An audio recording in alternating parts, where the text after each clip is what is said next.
오늘 하나님께서 저희에게 주신 말씀은 베드로전서 3장 8절에서 12절 말씀입니다. 봉독하겠습니다. 마지막으로 말하노니 너희가 다 마음을 같이하여 동정하며 형제를 사랑하며 불쌍히 여기며 겸손하며 악을 악으로 욕을 욕으로 갚지 말고 도리어 복을 빌라. 이를 위하여 너희가 부르심을 받았으니 이는 복을 이어받게 하려 하심이라. 그러므로 생명을 사랑하고 좋은 날 보기를 원하는 자는 혀를 금하여 악한 말을 그치며 그 입술로 거짓을 말하지 말고 악에서 떠나 선을 행하고 화평을 구하며 그것을 따르라.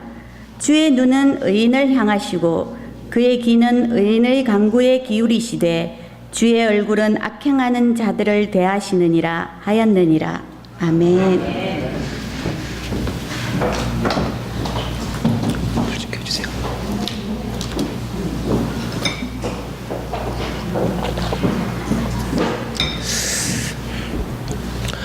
우리는 이렇게 살면서 사람들과 많은 관계를 맺으면서 살고 있습니다. 그렇죠?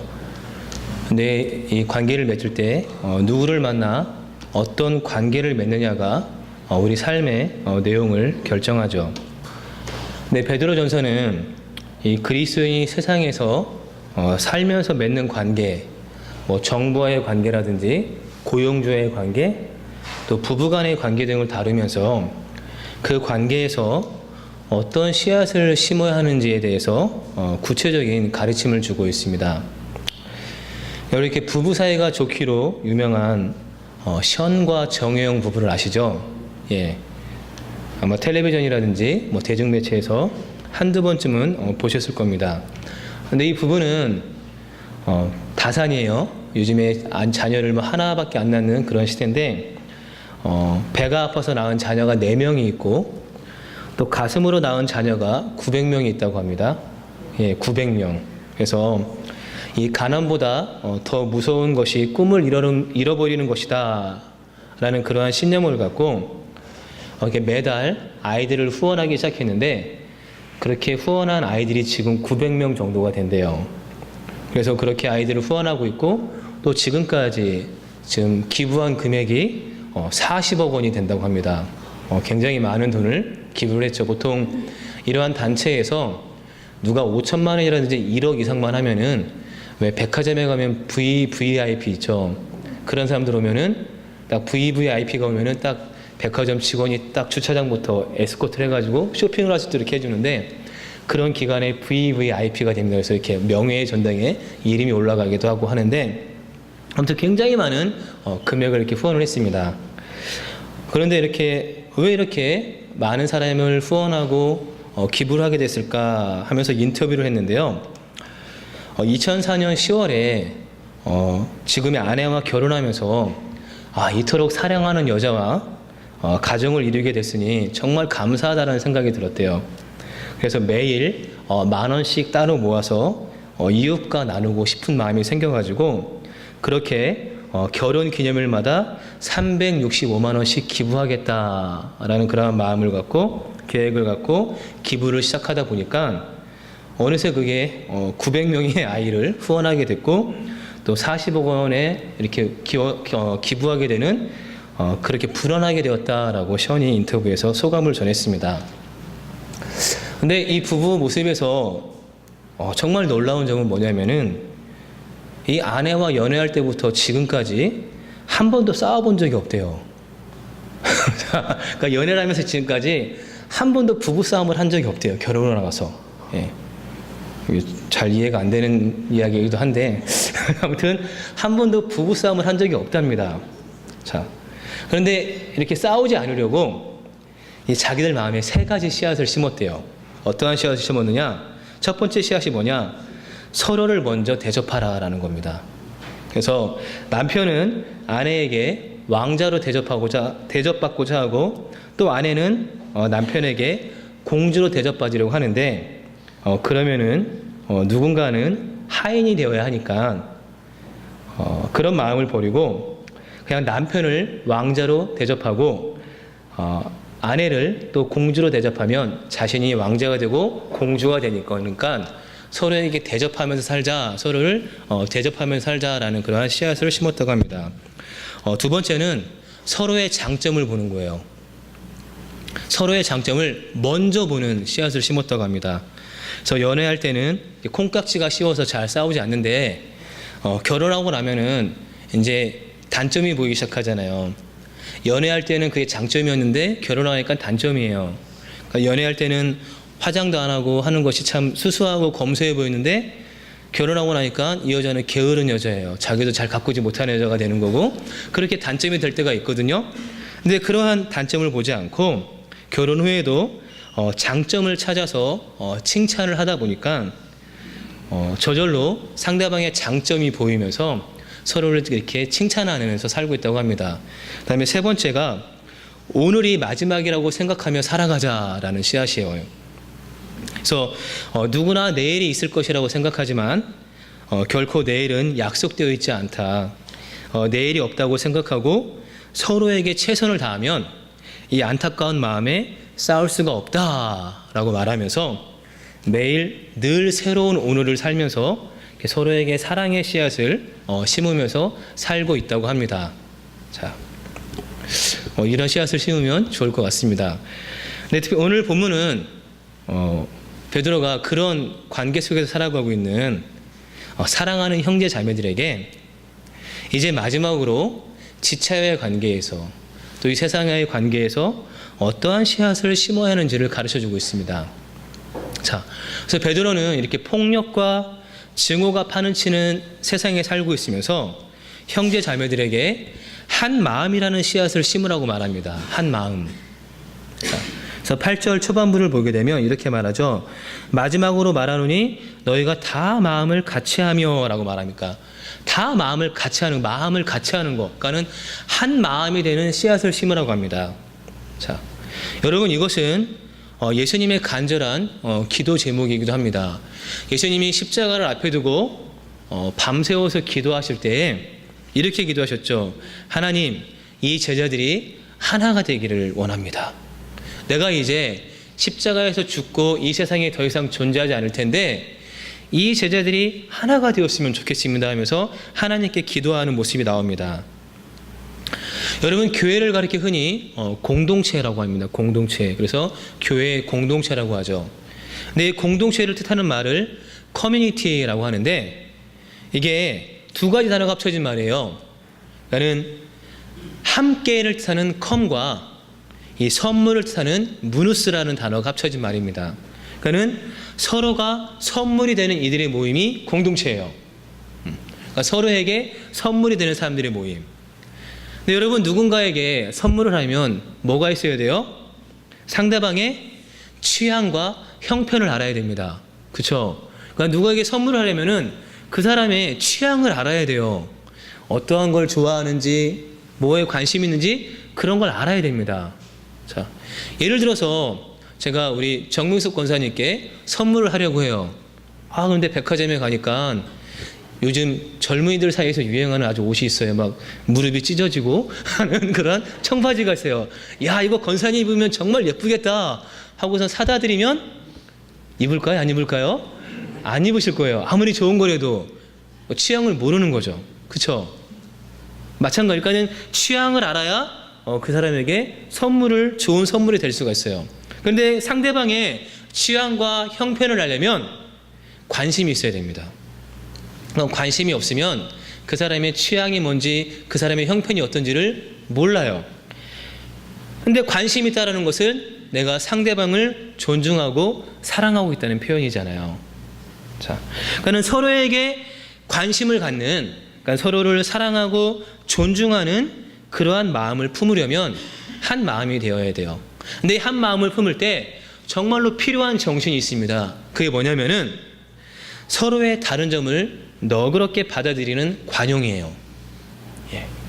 여러분, 사도행전 4장을 보면 초대교회의 성도들이 성령의 충만함을 입고 한 마음이 되었습니다. 그래서 가진 물질을 나누면서 복음을 전하는 일에 동참했어요. 그런데 시간이 지나면서 교회에 문제가 생겼습니다. 어떤 문제가 생겼죠? 사도행전 6장에 나오는데, 자, 그리스어를 하는 유대인들과 히브리어를 사용하는 유대인들 사이에 갈등이 생겼어요. 어떤 갈등이 생겼느냐? 교회에서 구제를 하는데, 이 구제를 하는 걸 보니까 히브리어를 사용하는 과부들에게 더 많이 구제를 하는 거예요. 근데 그걸 본 이 그리스어를 사용하는 유대인들이 화가 났어요. 그래가지고 사도들에게 따지는 거죠. 아니, 왜 구제를 하려면 공평하게 해야지, 왜 저쪽 사람들한테 사과 2개 주고 우리한테는 사과 하나 주냐 하면서 불평을 했습니다. 자, 그때 사도들이 그들의 불평을 듣고 너그럽게 받아들이고 이 문제를 원만하게 해결할 수 있는 지혜가 있는 7명을 집사로 세웁니다. 그리고 교회 공동체가 한 마음으로 서로를 돕는 일에 힘쓰게 하고 자기들은 복음을 전하는 일에 매진하죠. 근데 또 시간이 지나면서 또 어떠한 문제가 생겼어요. 그게 뭐냐? 사역의 문제예요. 자, 복음을 전하는데 누가 유대인에게 복음을 전하고 또 누가 이방인에게 복음을 전할 것인가? 그런 문제가 생겼어요. 자, 근데 이방인에게 복음을 전하려면 저는 이방인에게 복음을 전할 수가 있을까요? 없을까요? 못해요. 샬라샬라를 못하거든요. 그 나라 말을 못해요. 그래서 제가 가서 한국말로 복음을 전해도 물론 성령께서 역사하셔서 제가 하는 말을 이렇게 알아듣게 하시면 모르겠지만 일반적으로 저는 샬라샬라를 못하기 때문에 다른 나라에 가서 복음을 전하기가 어렵습니다. 그러니까 이방인에게 복음을 전하려면 그 나라의 언어를 사용할 줄 아는 사람이 가서 복음을 전해야죠. 그래서 선교사들이 선교사의 사역을 할 때 제일 먼저 하는 게 뭐냐면은 가서 그 나라 말 배우는 거예요. 그 나라 말을 모르면은 아무리 자기가 복음에 대한 열정이 있고 뜨거움이 있어도 전할 수가 없거든요. 그러니까 2년 동안 그냥 어학원 다니면서 그 나라 언어 배우는 거예요. 그래서 한 살이라도 젊을 때 가야 돼요. 나이 먹으면 언어 배우기가 힘드니까. 자, 그거와 마찬가지죠. 그러니까는 베드로와 야고보, 요한이 자기들은 다른 나라 언어를 잘 할 줄을 몰라요. 그러니까 우리는 유대인들에게 복음을 전하는 사도가 될게. 그럼 이방인에게 누가 복음을 전할까? 우와, 외국어를 잘하는 바울 있잖아. 바나바가 있잖아. 우리 이방인들에게 복음을 전하는 역할을 맡기자 해가지고 바나바 바울에게 이방인에게 복음을 전하는 사도로 파송을 합니다. 그러면서 자기들에게 생긴 그 문제를 정리하죠. 그러면서 한 마음으로 복음을 전합니다. 자, 그러니까 왜 한 마음이 되어야 되는가? 여러분, 한 마음이 될 때 우리는 복음을 전하는 공동체를 이룰 수가 있어요. 그리고 또한 우리가 한 마음이 될 때 나눔을 실천할 수가 있어요.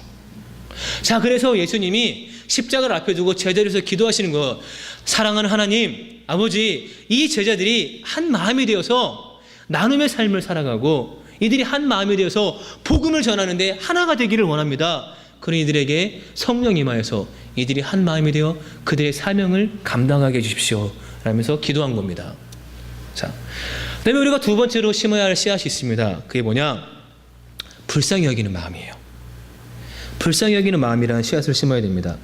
그래서 우리 2절 후반절을 보게 되면 형제를 사랑하며 불쌍히 여기며 라고 말하죠. 자, 불쌍히 여기는 마음이 필요합니다. 여러분, 불쌍히 여기는 마음이 없으면은요 하나님께 벌을 받습니다.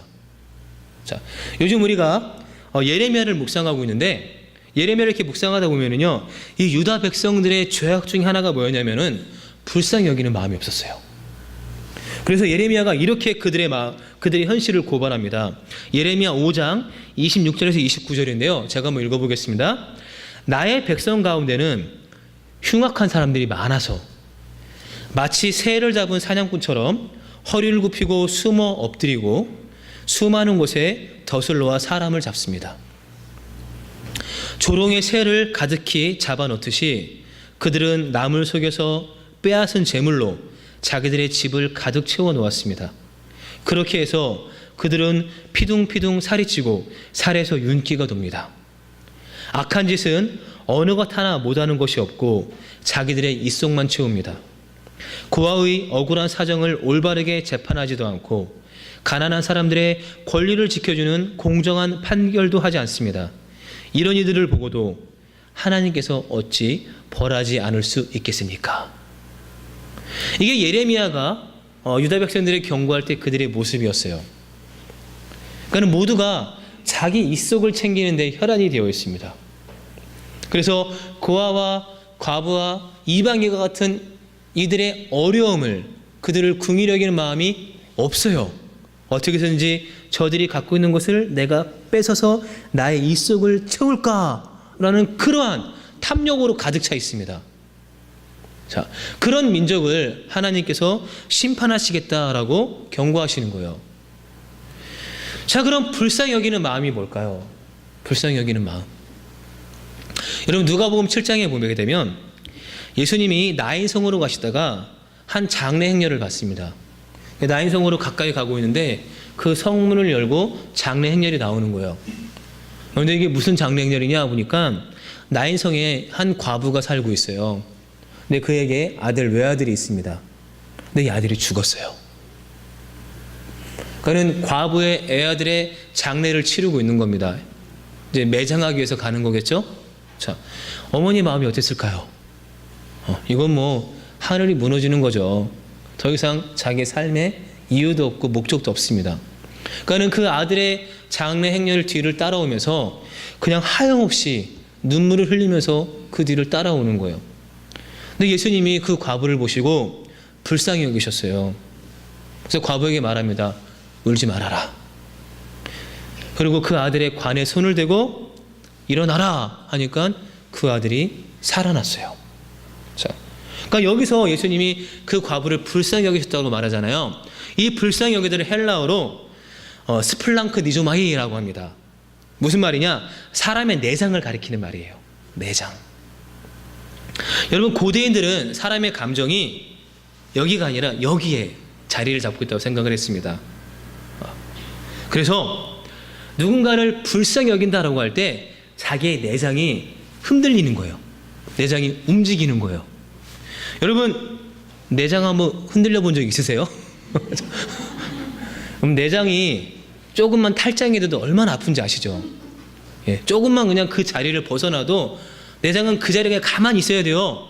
정해진 자리에서 벗어나면은 몸이 견디지를 못해요. 그냥 아파서 뒹굽니다. 수술 받아야 돼요. 몇 달 전에 전주에서 107세 할아버지가 탈장이 돼가지고 수술을 받았대요. 107세. 근데 수술에 성공했어요. 근데 탈장이 됐을 때 자녀들이 이제 아버지가 107세인데 이 탈장 수술하려면 전신마취를 해야 되는데 이 나이에 어떻게 전신마취를 견디겠느냐, 그냥 이제 돌아가셨으면 좋겠다라고 하면서 수술을 이렇게 만류를 한 거예요. 근데 아버지가 자녀들에게 얘들아, 내가 하루를 살더라도 고통 없이 살았으면 좋겠다. 이게 내 소원이다. 그래가지고 수술을 했는데 수술 성공해가지고 건강하게 퇴원하셨대요.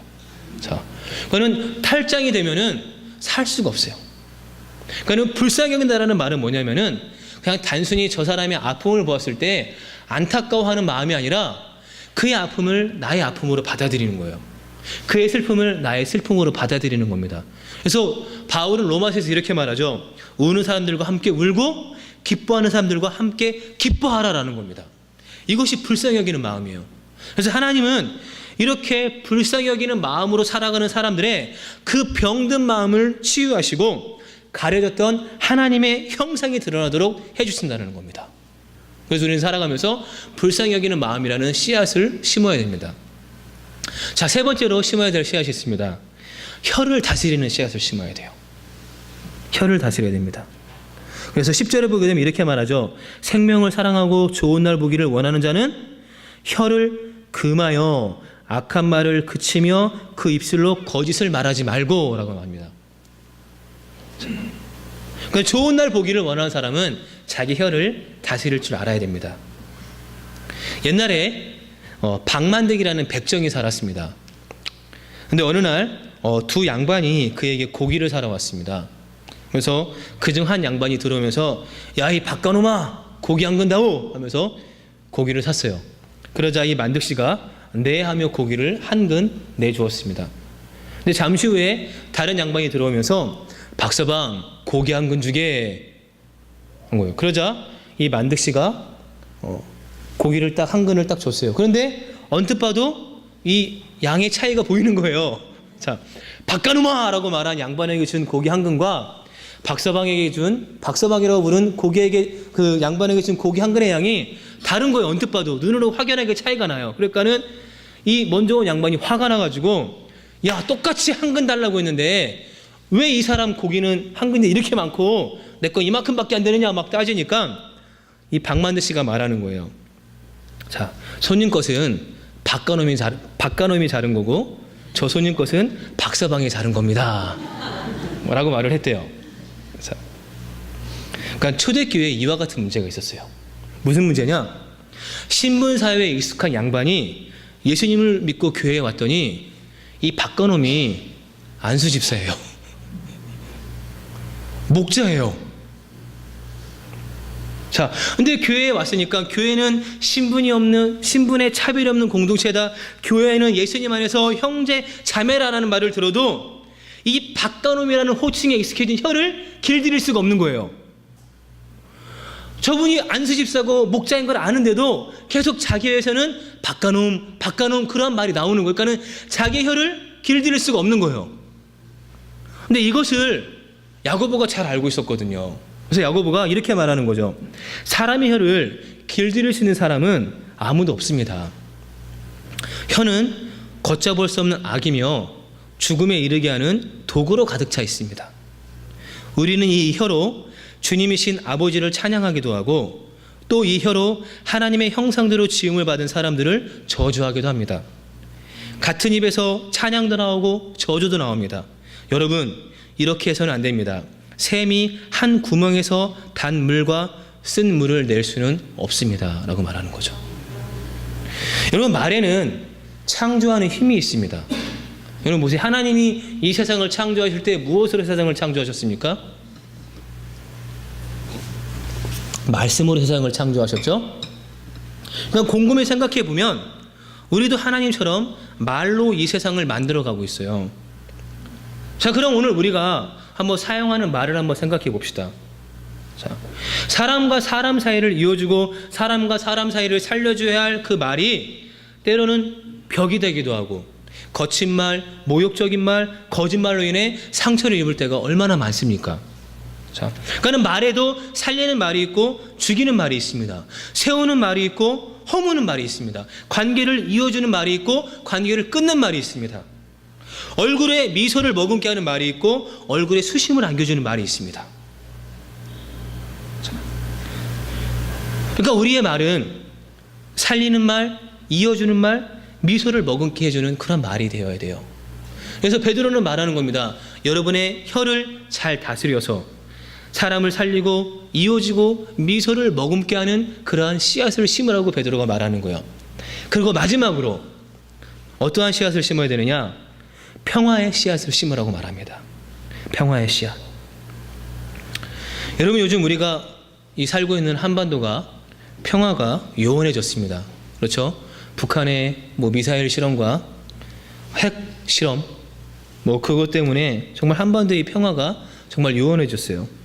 이 문제를 해결하기 위해서 세계 각국의 정상들과 지도자들이 모여서 회의를 했는데 오히려 더 큰 도발과 긴장을 만들어내는 자리가 되었습니다. 아마 이 말을 들을 때 우리 김성료 이사님이 정말 제일 민감할 거예요. 자, 이번 연휴에는 북한이 좀 미사일 좀 안 쐈으면 좋겠습니다. 그래서 연휴 때 이렇게 긴급 출동하는 일이 없이 좀 푹 쉬었으면 좋겠어요. 여러분, 평화는 선택이 아니라 소명이에요. 그럼 평화는 정치인들의 노력도 중요하지만 우리들 속에서 시작이 되어야 합니다. 제가 재미있는 이야기 하나 들려드리겠습니다. 언죽, 번죽, 왕국 이야기예요. 자, 언죽, 번죽은 조금도 부끄러워하는 기색이 없고 뻔뻔한 모양이다라는 뜻입니다. 자, 근데 이 언죽, 번죽 왕국에는 3개의 마을이 있었습니다. 어떠한 마을이 있었느냐? 자, 우뚝산에 있는 산 마을이 있었고요. 널찍들에 있는 들 마을이 있었고요. 콸콸강 옆에 있는 강 마을이 있었습니다. 그런데 이들이 눈만 뜨면 서로 싸우는 통에 하루도 조용할 날이 없었어요. 그래서 만나기만 하면 그냥 서로를 헐뜯고 무시하고 그냥 머리채를 잡고 멱살을 잡으면서 싸우는 것을 밥 먹듯이 하는 그러한 왕국이었습니다. 그러던 어느 날 마을 촌장들이 이 콸콸광 옆에 모여서 회의를 했어요. 근데 처음에는 회의를 하다가 잘 이야기하다가 작은 문제가 생기자 서로 다투기 시작했습니다. 그래서 목소리가 커지더니 이내 새 마을 주민들까지 몰려와서 꽤 거친 싸움으로 번졌습니다. 서로 멱살을 잡고 주먹질을 하고 막 싸우고 있을 때 강 건너편에서 이 말을 못하는 멸치장수가 이렇게 등짐을 진 채 지나가고 있었어요. 근데 강 건너를 보니까 사람들이 막 모여가지고 막 이렇게 막 엉켜 있는 거예요. 그 구경하는 사람들도 있고, 그러니까 사람들이 많이 있으니까 그 사람들한테 멸치를 팔고 싶었어요. 그런데 강을 건너갈 배가 없는 거예요. 강을 건너가서 멸치를 팔고 싶은데 배가 없어요. 자기는 말을 못하고. 그래서 그 멸치를 팔고 싶은 마음에 아무리 손을 흔들어도 그 사람들이 싸움에 정신을 팔려가지고 자기를 안 보는 거예요. 그래가지고 이 멸치 장수가 궁리를 합니다. 어떻게 해야 저 사람들에게 멸치를 팔 수 있을까? 그러자 좋은 생각이 떠올랐어요. 그래서 자기 등짐에서 커다란 종이를 한 묶음 꺼낸 뒤에 글씨를 쓰기 시작했습니다. 그래서 강 건너 사람들이 잘 볼 수 있도록 한 장 한 장에 한 글자씩 큼직하게 썼어요. 뭐라고 썼느냐? 이렇게 썼습니다.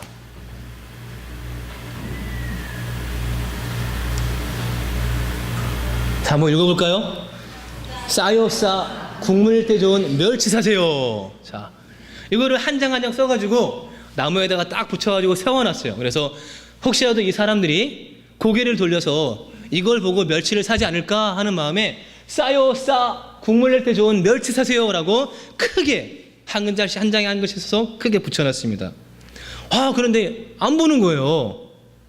수고를 했는데도. 그러자 이 멸치 장수가 그러면 이 사람들이 이렇게 막 불을 피워서 연기를 이렇게 피우면은 사람들이 보지 않을까 하는 싶은 마음에 나뭇가지들을 긁어 모아다가 불을 피웠어요. 그러면서 그 연기를 막 나게 하는데도 사람들이 안 보는 거예요. 그런데 때마침 바람이 그냥 갑자기 불면서 이 불붙은 나뭇잎들이 이 바람을 타고 날아가서 종이에 옮겨 붙으면서 이 종이가 타버렸습니다. 그러다 멸치 장수가 그냥 포기하고 자기 집으로 돌아갔어요. 근데 멸치 장수가 자리를 떠난 지 몇 분 되지 않아서 이 새 마을 사람들이 휴전을 선언하고 이렇게 가쁜 숨을 몰아쉬었습니다. 그때 누군가 강 건너편을 바라보며 소리치는 거예요. 저게 뭐지? 그래서 사람들이 모두 강 건너편을 쳐다봤습니다. 근데 강 건너편에 모든 종이가 타고 이 세 글자가 딱 남아있는 거예요. 싸, 궁, 멸. 자, 이 세 글자만 남아있습니다. 그러니까 마을 사람들이 싸우는 것을 이렇게 읽고 난 다음에 저 세 글자가 뜻하는 게 뭐지? 고민하는 거예요. 싸, 궁, 멸. 저게 뭘까? 저게 뭘까? 떠오르시죠? 자, 그래서 한참 후에 우뚝 산 마을 촌장이 조심스럽게 입을 열었습니다. 저 혹시 싸자가 싸움의 싸자가 아닐까? 그러자 옆에 있던 널찍들 마을 총장이 입을 열었습니다. 혹시 국이 우리 언죽번죽 왕국의 국자 아닐까? 마지막으로 콸콸광 마을의 촌장이 말했습니다. 그렇다면 멸은 멸망할 때의 멸자가 아닐까? 맞다! 저거는 싸우면 왕국이 멸망한다라는 거구나. 이런 것을 알았어요. 이 무시무시한 예언이 삽시간에 퍼져나가기 시작했습니다. 싸우면 왕국이 멸망한다. 싸우면 왕국이 멸망한다. 그러면서 이 예언을 접한 사람들이 무서운 거예요. 우리 왕국이 지금까지 그냥 새 마을 사람들이 서로 치고받고 싸웠는데 이 나라가 멸망하겠구나. 멸망하면 안 되지. 어떻게 하면 우리가 이 멸망하지 않고 우리가 행복하게 살 수 있을까라는 것을 고민하기 시작했습니다. 그래서 이 새 마을 촌장이 모여가지고 다시는 싸우지 않기로 약속을 했어요.